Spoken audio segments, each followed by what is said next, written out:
I buried my husband 6 months ago. Yesterday, I saw him alive. I had stood at his grave until my legs went numb, until the cold stone beneath my fingers felt warmer than my own skin. 6 months of mornings waking up to silence. 6 months of nights clutching the side of the bed where Thomas used to sleep. 6 months of learning how to breathe again without him. Or so I thought. That morning, I went to the grocery store because grief does not excuse an empty refrigerator. I remember standing in the canned goods aisle, staring at rows of beans and soups, thinking how strange it was that life kept moving so normally when mine had stopped. I reached for a jar of tomato sauce, and that was when I heard it. His voice. Not loud, not calling my name, just a familiar sound carried by habit. A soft cough followed by a muttered complaint about prices. The exact same tone I had listened to for 41 years. The sound that used to drift from the kitchen while he read the paper. The sound I had sworn I would never hear again. My hand froze midair. I turned slowly, my heart already pounding as if my body knew the truth before my mind could accept it. And there he was, standing 3 shelves down, holding a shopping basket, comparing labels like he always did. Thomas. The same broad shoulders, slightly hunched now with age. The same silver hair that refused to lie flat. The same scar above his right eyebrow from the ladder fall he laughed about for years. The man I buried. The man whose name was carved into marble. I dropped the jar. It shattered on the floor, red splattering across white tile like something alive. People gasped. Someone said, "Ma'am, are you okay?" I did not answer. My feet were already moving. "Thomas!" I cried, my voice breaking apart as it left my throat. "Thomas, it is me!" He turned. For one terrible, hopeful second, I expected recognition. I expected shock. I expected his face to light up the way it always did when he saw me after a long day. Instead, he looked confused, genuinely confused. "I am sorry," he said slowly, carefully, as if speaking to someone fragile. "I think you have me mistaken for someone else." The words hit harder than the sight of him. Mistaken. As if 41 years could be mistaken. As if I had not memorized every line of his face in the dark. "No," I whispered, stepping closer. "No, Thomas. It is me, Eleanor, your wife." He took a step back. That movement hurt more than anything. Thomas never stepped away from me, not once, not even during our worst arguments. "My name is Daniel," he said. "Daniel Brooks. I do not know you."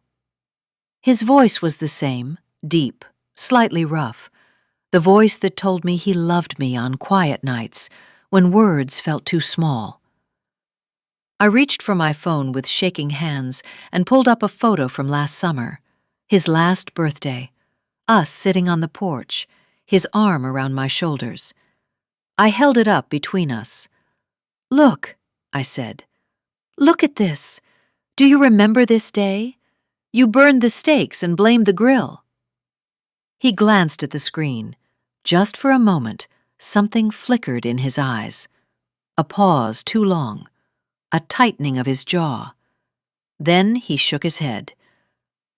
"I am sorry," he repeated. "I have never seen that photo before. You must be going through something very difficult." He placed a hand on my shoulder. That touch nearly broke me. It was his hand, the same warmth, the same weight, the same place he always touched when he wanted to calm me down. Please, he continued gently, you should sit down. Get some water. I stared at his left hand. Show me your fingers, I said suddenly. He frowned but lifted his hand. There it was, the crooked pinky. The one he broke at 15 fixing his mother's roof. The one I used to tease him about when we held hands. My stomach dropped. I have to go now, he said quickly, already turning his cart away. I truly hope you feel better. And just like that, he walked away. I stood there shaking while an employee cleaned the mess at my feet. People avoided my eyes. Someone whispered, "Poor woman." They were wrong. I was not poor. I was terrified.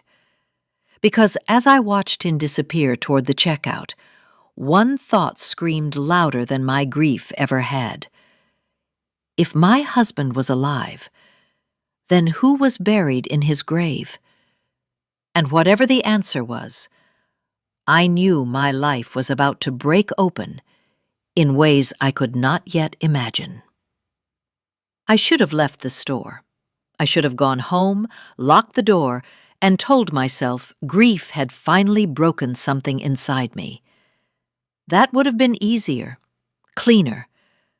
But I did not leave. I watched him from the end of the aisle as he paid for his groceries. He used cash. I noticed that because Thomas always used a card and complained about keeping receipts. This man did not take one. He folded the bills carefully, the same way my husband used to, pressing the edges flat with his thumb. My chest felt tight, every breath shallow. When he pushed the cart toward the exit, my feet moved without asking permission. I followed at a distance, ducking behind displays, pretending to read labels. I felt ridiculous and desperate, and completely awake all at once. Outside, the afternoon air hit my face. He loaded his groceries into an old sedan, white paint dulled by age, a dent along the rear door. Not the car Thomas owned. Not the car he loved and polished every weekend. Still, the way he placed the bags inside was unmistakable. Heavy items first, bread on top, eggs last. I memorized the license plate without realizing I was doing it. He pulled out of the parking lot and drove away. I stood there for a few seconds, my hands clenched at my sides, then walked to my car. The one Thomas bought me 2 years before the accident, saying he wanted me to have something safe, something reliable.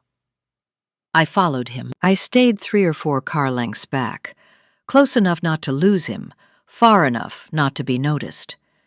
My heart pounded so loudly, I was afraid it would give me away. We passed streets I knew, then turned into neighborhoods I rarely visited. The houses grew smaller, older, more modest. He slowed and turned onto a quiet street lined with trees and low fences. He parked in front of a simple house, painted a pale green, the kind of color meant to feel cheerful. A white picket fence framed a small yard. Wind chimes hung near the porch. He stepped out with the grocery bags. Then the front door opened. A woman appeared, mid-50s, maybe younger than me by a decade. Dark hair pulled back, no makeup, wearing a sweater that looked lived in. She smiled when she saw him. Not a polite smile, a familiar one. She leaned in and kissed his cheek. My vision blurred. She took one of the bags from his hands, speaking to him softly. I could not hear the words, but I recognized the intimacy, the ease, the comfort of shared routines. Then 2 children burst through the doorway, a boy and a girl, around 8 and 10. They ran straight toward him, arms flung wide. "Grandpa!" the girl shouted. "Did you bring the ice cream?" He laughed. That laugh. The sound hit me like a physical blow, lopsided and warm. The laugh I heard in our kitchen for decades. The laugh I thought I would never hear again. He crouched down, letting them climb onto him, balancing grocery bags with practiced skill. The woman watched, smiling, her hand resting lightly on his back. They all went inside together. The door closed. I sat frozen in my car, parked halfway down the street, my hands gripping the steering wheel. The sun streamed through the windshield, warming my face. Only then did I realize I was crying. Not sobbing, not gasping, just steady tears sliding down my cheeks. 41 years of marriage. 6 months of mourning. Nights spent alone, whispering his name into the dark. And he was here, alive, laughing, holding children who were not mine. I took out my phone and began taking pictures. The house, the car, the address number by the door. My hands shook so badly that some photos came out blurred, but a few were clear enough. As the light began to fade, I started my car and drove away. I do not remember the drive home, only sitting in my garage afterward, staring at my phone, zooming in on his face again and again. Every line matched, every shadow. When I finally went inside my empty house, a single question echoed louder than anything else. If Thomas was alive, then who had I buried? I did not sleep that night. I sat at the kitchen table with a single lamp on, the rest of the house swallowed by darkness. My phone lay beside old photo albums, spread open like evidence at a crime scene. I moved between them slowly, deliberately, as if speed might break whatever fragile thread was holding me together. I zoomed in on the photos I had taken that afternoon. His face as he turned toward the house, his profile through the car window. Then I looked down at pictures from our past, our wedding day, his first gray hair, a beach photo from years ago where his shirt rode up slightly. Every detail matched. The scar above his eyebrow from the ladder fall, the small mole near his collarbone he hated because it made him self-conscious, even the slight unevenness in his ears that only I ever noticed. These were not things grief invented. These were facts etched by time. I pressed my fingers to my lips to stop them from trembling. Twins did not share scars. Strangers did not share memories written into flesh. I stood up and paced the house, my footsteps echoing in rooms that suddenly felt unfamiliar. This place was supposed to be my safe space, the home Thomas left me. Now it felt like a stage set built on a lie. At 3:40 in the morning, I stopped pacing and picked up my phone. I called my son. It rang once, twice, 3 times. On the 4th ring, Lucas answered, his voice thick with sleep. "Mom, do you know what time it is? I need you to come over right now," I said. A pause. "Mom, it is the middle of the night. Did something happen?" "Yes," I said. "Something happened." Another pause, longer this time.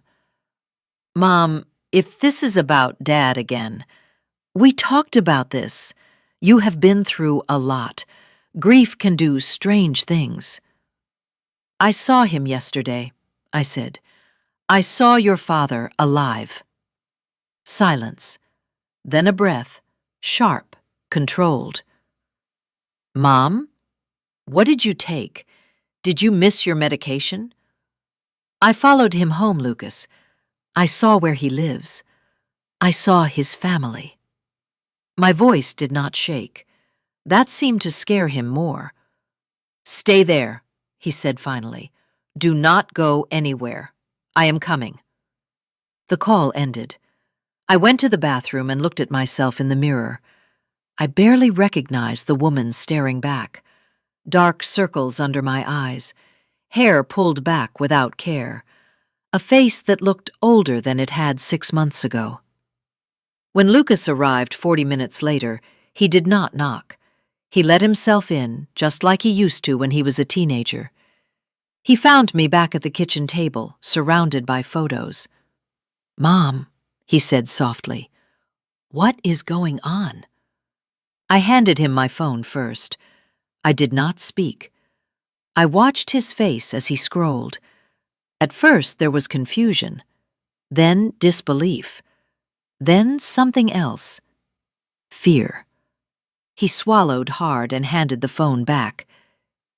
"He looks like Dad," he said carefully. "But people resemble each other. It happens." "Did you see his hand?" I asked. "The finger." Lucas rubbed his face. "Mom, we buried Dad. You were there. I was there. Everyone was there.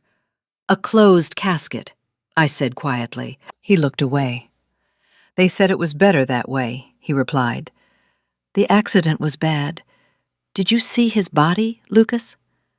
His jaw tightened. "No, neither did I." The room felt suddenly very small. "I want to go back there," I said, standing. "I want you to come with me." "Mom, this is not healthy. Are you coming, or am I going alone?" He hesitated, long enough for the truth to begin cracking through the surface.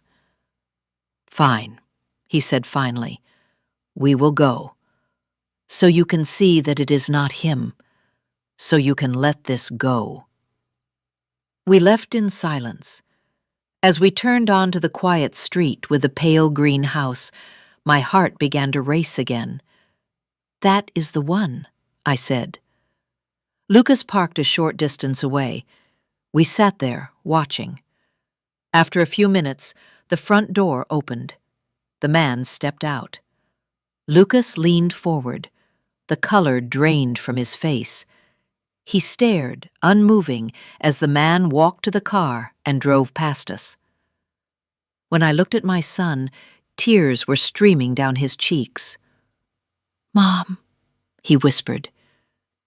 In that moment, before he said another word, I knew. Whatever truth he had been carrying, it was finally breaking him, too. Lucas did not start the car. He sat there gripping the steering wheel, his forehead resting against it, his shoulders shaking. I had seen my son cry before, when his first marriage failed, when his dog died, but never like this. This was not grief. This was collapse. "Mom," he said finally, his voice hoarse, "I am so sorry." Those words landed with terrifying clarity. Sorry meant guilt. Sorry meant knowledge. Sorry meant this was never just in my head. "Tell me," I said. My voice sounded distant even to myself. "Tell me, right now." He lifted his head and looked at me. His eyes were red, raw, filled with something I had never seen in them before. Shame. Dad did not die in that accident. The words hung between us, heavy and final. I did not scream. I did not gasp. Some part of me had already crossed into a place where shock could no longer reach. I simply nodded once. "Go on." He took a deep breath, as if preparing to dive underwater. "He had another family, Mom. For a long time, over 20 years. That woman you saw, Claudia? He lived with her part of the time. He said it started as a mistake, then it just never ended." I stared straight ahead at the empty street. "How long did you know?" "About 3 years," Lucas admitted. "I found out by accident. I was helping him with paperwork from the marina supply business. I saw duplicate bills, utilities, insurance, 2 households. The marina supply business, the job that kept him traveling constantly. The job I had defended to friends when they said he was gone too much. And you said nothing? He wiped his face with his sleeve. He begged me not to tell you. He said it would destroy you. He said if you found out, you would take half of everything, the business, the house, everything he built. Everything we built, I corrected. Lucas nodded miserably. 6 months ago, he came to me with a plan. He said he wanted to end the double life and be with her for good. But if he divorced you, he would lose too much. So he decided it would be easier if you thought he was dead. My hands began to shake. Easier for whom? For him, Lucas whispered, and for me. I turned to him sharply. For you? He looked away. If he died, everything passed to me automatically. The business assets, the accounts. He transferred most of the money to himself first, under a different name. The rest came to me. I thought I could take care of you, give you an allowance, make sure you were okay. An allowance, like a child, like a stranger. How did he fake it? I asked. My voice was eerily calm. Lucas swallowed. There was a man, a homeless man, terminally ill. No family except a niece he never saw.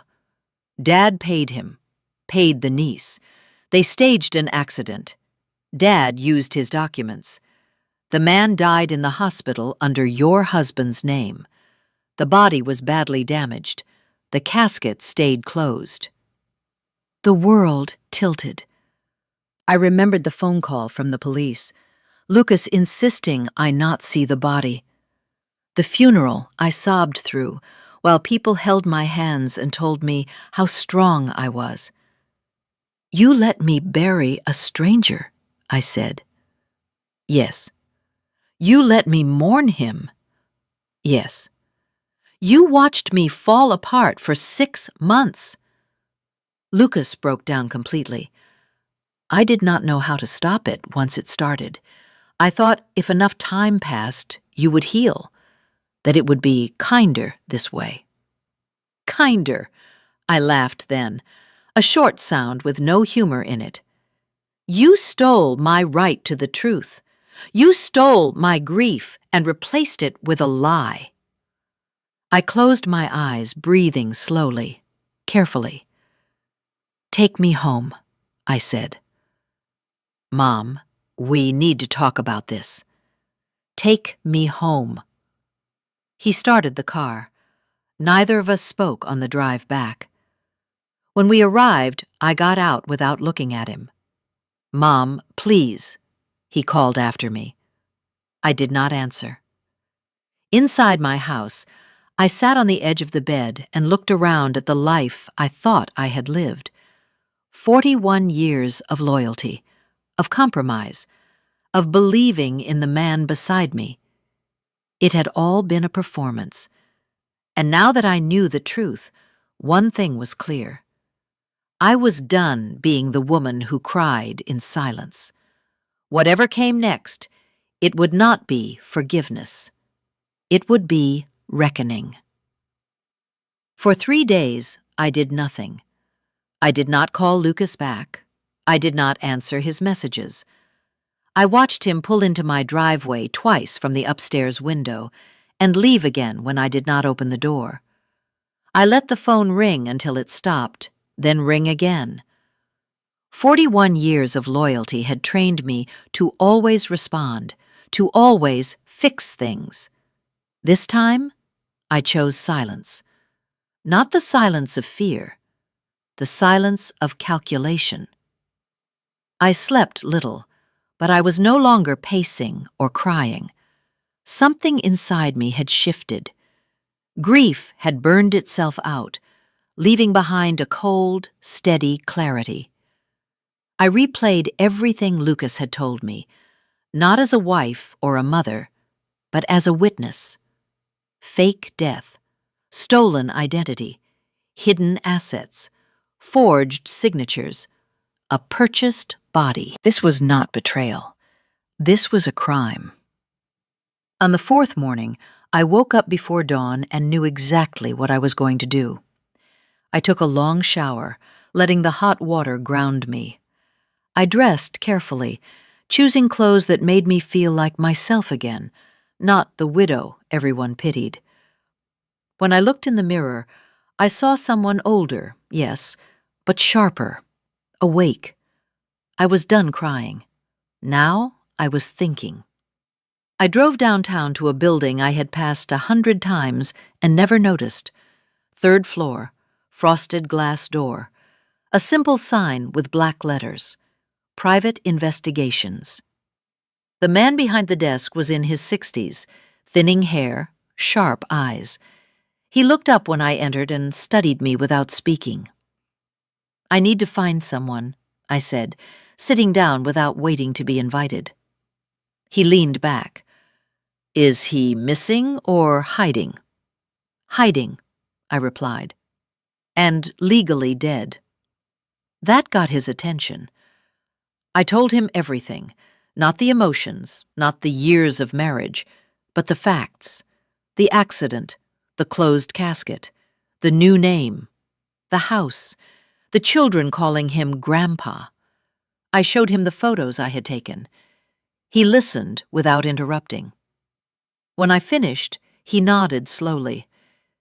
"If what you are saying is true, this goes beyond cheating. This is identity fraud and financial deception. It will take time. It will cost money." "I can pay," I said. "I want proof. Bank records, property records, fake documents, everything." He named a number. I did not flinch. I wrote the check. "I want the truth documented," I said, "not suspected, proven." He smiled faintly. "I can do that." Over the next week, I watched from the edges of my own life. I returned to the street with a pale green house at different hours, wearing hats and sunglasses, sitting in my car like a stranger. I learned his schedule. He left every morning at the same time. He returned in the evening. Weekends were for the children, Sundays for church. A good man, the neighbors would have said. I learned the name he used, the work he did now, the modest life he pretended was new. I watched the woman touch his arm the way I used to. I watched him smile with the ease of someone who believed his past was buried. It was not. The investigator called me 7 days later. "I have enough for a full report," he said. "You should come in." The folder he handed me was thick, heavy, real. Fake birth certificate, issued years after my husband was supposedly born. Bank accounts opened under the false name, with nearly $2 million transferred before the accident. Utility bills and tax records tying him to 2 households for over 2 decades. And then the last page. Phone records, multiple calls, regular, long, between my husband and my son. Before the accident, after the funeral. During the months I thought I was alone. Lucas had not just known, he had stayed involved. I closed the folder slowly. "Thank you," I said. As I walked out of that office, something settled inside me. This was no longer about rage or revenge. It was about dignity, about truth, about refusing to be erased quietly. They thought I would mourn forever. They thought my silence meant weakness. They were wrong. The storm had not passed. It had only just begun. I did not confront Lucas right away. That was the hardest part. Every instinct in me wanted to scream, to throw the evidence on the table and demand answers. But anger rushes. Strategy waits. And for the first time in my life, I chose patience over emotion. I took the folder home and read every page slowly. Bank transfers, dates, amounts, accounts opened under a name that did not exist, documents signed while my husband was supposedly dead. Everything was neat, organized, planned. This had never been a panic decision. It had been calculated. I made an appointment with an attorney the next morning, not the kind who handled wills or real estate. I needed someone who understood fraud, financial crimes, identity theft. She was direct, sharp, no wasted words.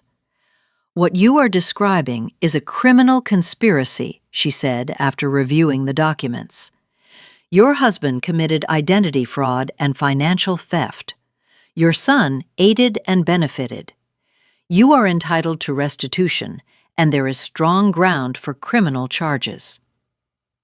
I felt a strange calm listening to her. "What do you need from me?" I asked. "A confession would help," she replied, "especially from your son.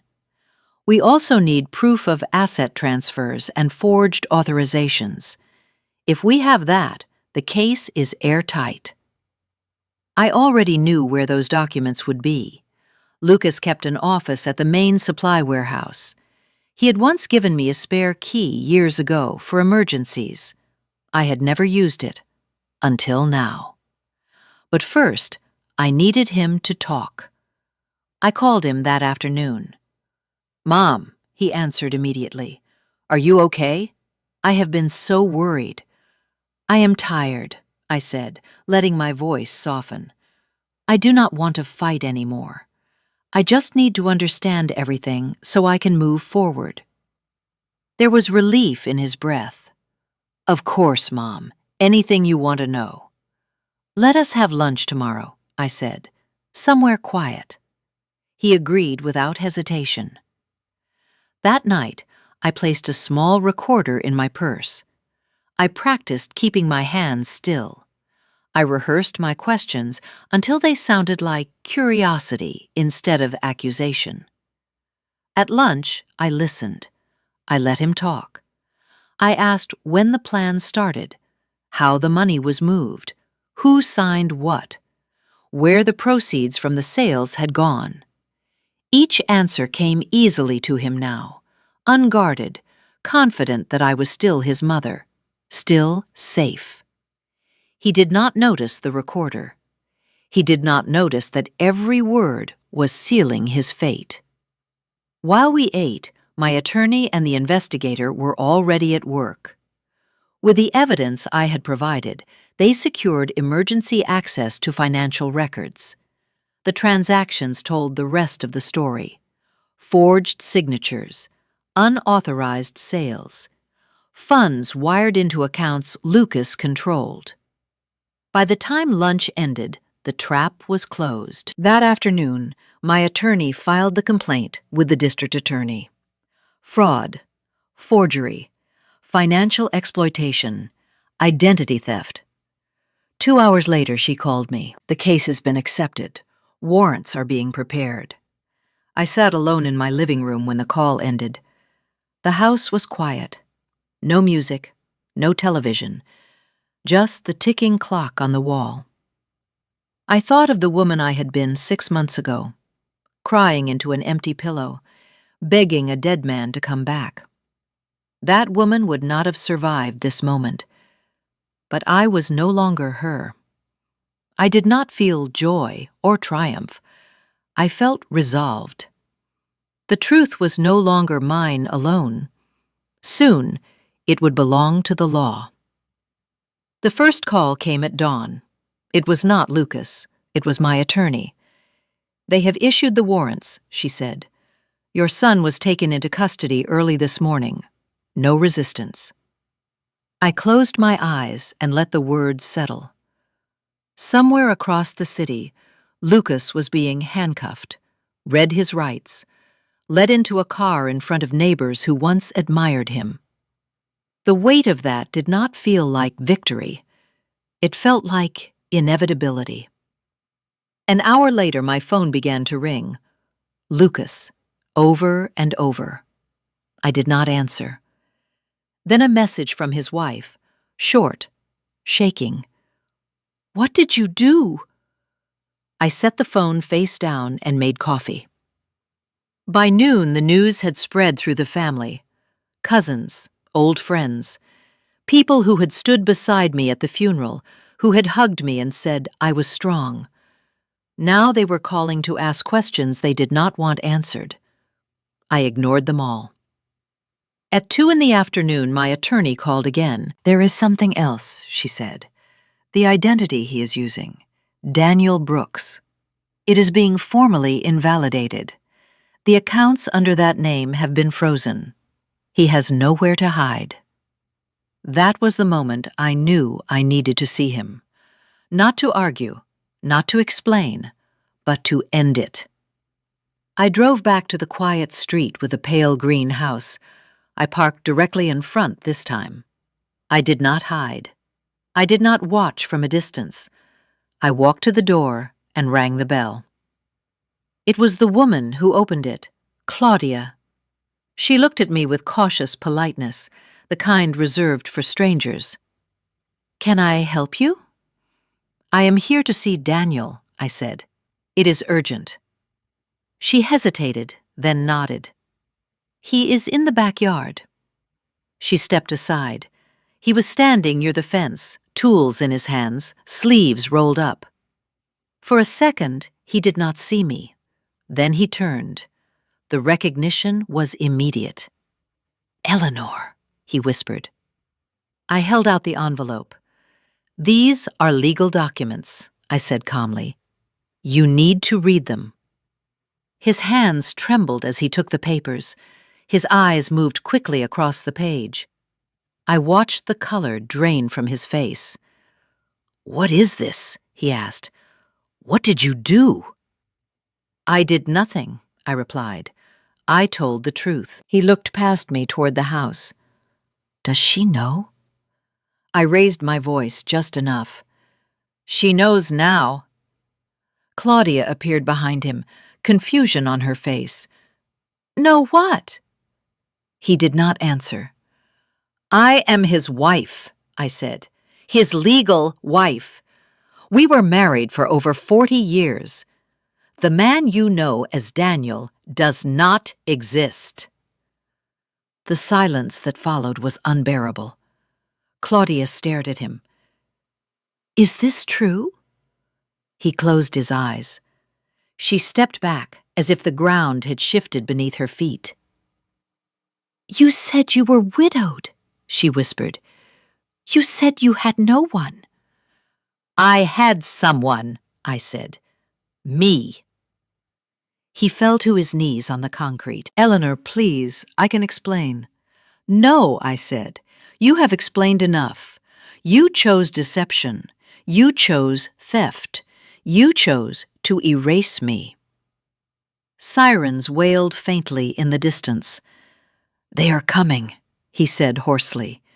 "Yes." I turned to leave. "Eleanor," he called after me, "for the years we shared, for what we were." I stopped, but I did not turn around. "What we were was real to me," I said. "That is why you will never understand what you destroyed." I walked away as the sound of approaching sirens grew louder. I did not look back when the police pulled up. I did not watch them lead him away. Daylight had finally reached the truth, and nothing built on lies survives the light. Thomas died 3 weeks later, not in the dramatic way people imagine, not in a courtroom or in handcuffs. He suffered a heart attack in the holding facility while awaiting formal charges. The call came early in the morning, calm and procedural, as if informing me of a missed appointment. "He passed at 5:20 a.m., the voice said. "You are listed as next of kin." For a long moment, I said nothing. I did not feel relief. I did not feel sorrow. What I felt was distance, as if the man they were describing no longer belonged to my life in any meaningful way. "Cremate him," I said finally. Scatter the ashes at sea. No service. There was a pause. Are you certain? Yes. He had already taken enough from me. He was not taking one more performance. The legal process moved forward without him. The invalid identity was erased.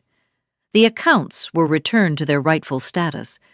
The assets that had been hidden, sold, or transferred under false authority were recovered and redistributed by the court. What was stolen came back to where it belonged. Lucas accepted a plea deal. He was sentenced to prison time for financial fraud and forgery. Not a lifetime, but long enough to understand the cost of his choices. We spoke once after the sentencing. It was not forgiveness, it was clarity. I love you, I told him, but love does not erase consequences. He nodded. For the first time, he did not argue. Months passed. The house felt different, lighter. I redecorated not to erase memories, but to claim space. I returned to the hobbies I had abandoned years ago. I traveled with friends. I laughed without guilt. I slept through the night. Grief had not destroyed me. Silence had. And truth had saved me. One afternoon, I visited the cemetery where a stranger lay beneath my husband's name. I stood there briefly, not to mourn, but to close the door on the woman I used to be. That grave did not hold my husband. It held my innocence. I left without looking back. Today, my life is quieter. Smaller in some ways, stronger in all the ways that matter. I no longer confuse loyalty with self-erasure. I no longer believe love requires silence. I learned that dignity is not granted by marriage or blood. It is claimed the moment you refuse to be lied to any longer. And I learned that even after betrayal, even after years of deception, it is never too late to choose yourself. That choice changes everything.